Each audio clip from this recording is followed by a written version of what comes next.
So, we're in this territory of right effort, and in particular, within right effort, the four endeavors or the four exertions, which, as we mentioned, it's, um, it's wonderful, elegant, simple, but not easy series of instructions, and we feel it's good to start out with when the wholesome, to invite the wholesome around as soon as possible, to invite the wholesome around, wholesome state of mind, and as we're setting up the holding environment. The first two, to invite it around and to keep it around, but first to just bring it around.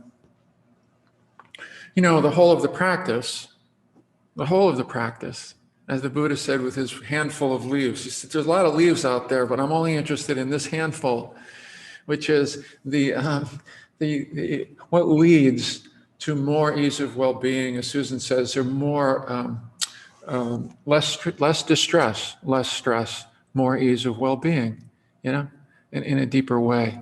That's the whole point of the practice. It's the whole direction of the practice. And it's so important for us to focus more on the orientation than the destination. The destination gets us in big trouble. We're so competitive and such doers and wanting to get it right. There's always that sense of when we get into destination, a sense of how far I am from that and why am I so far away from that goal and how do I get there, et cetera, as opposed to, no, the orientation. The orientation is this. The orientation is thus. It's in the first step.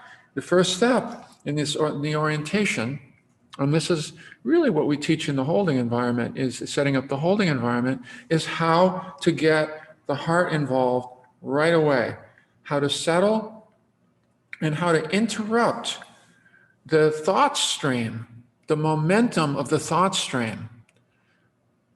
If we don't do that, we'll sit down and immediately the mind will just continue right on with one of the other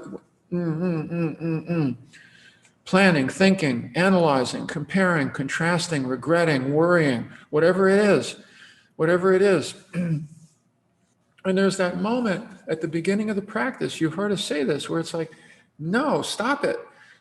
That's not what this is about. This is not about just a continuation of that with my eyes closed.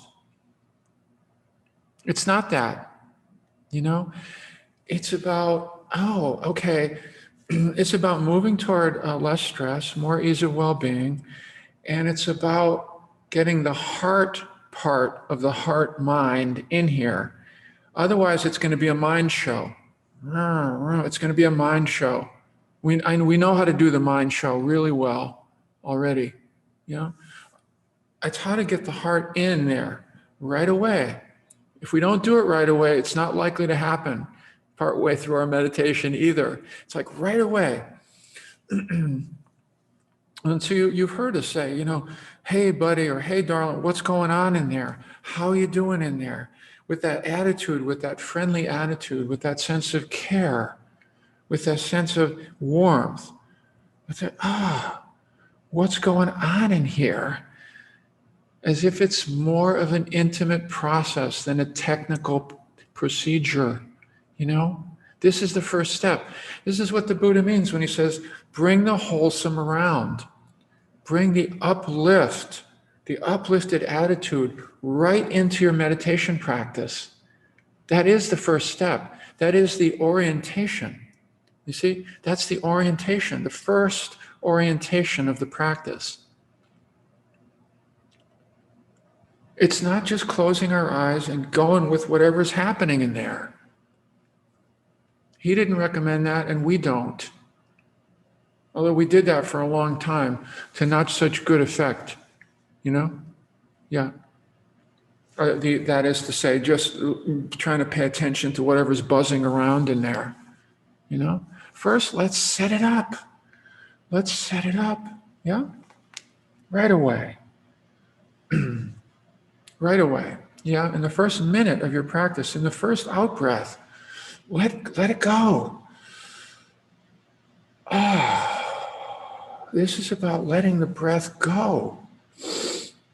and trusting that it will come back in, you know?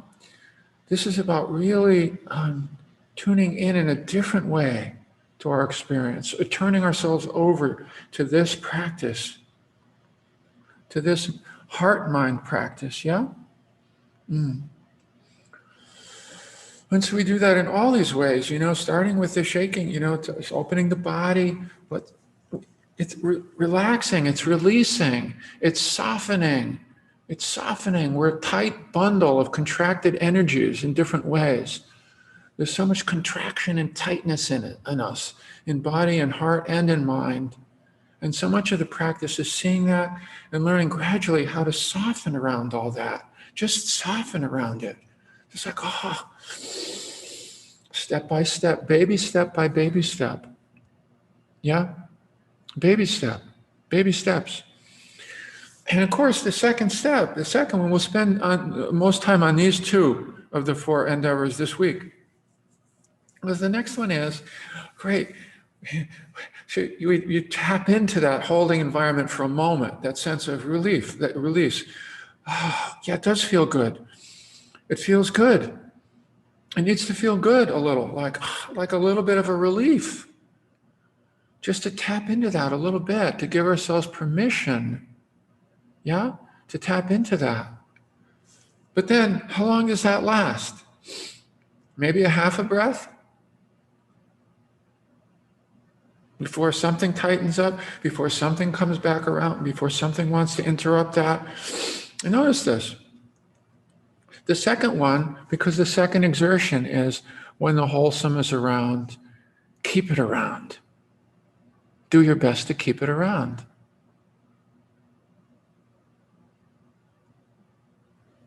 It's not just touch and go.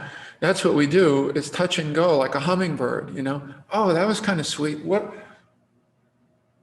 Let me go. No.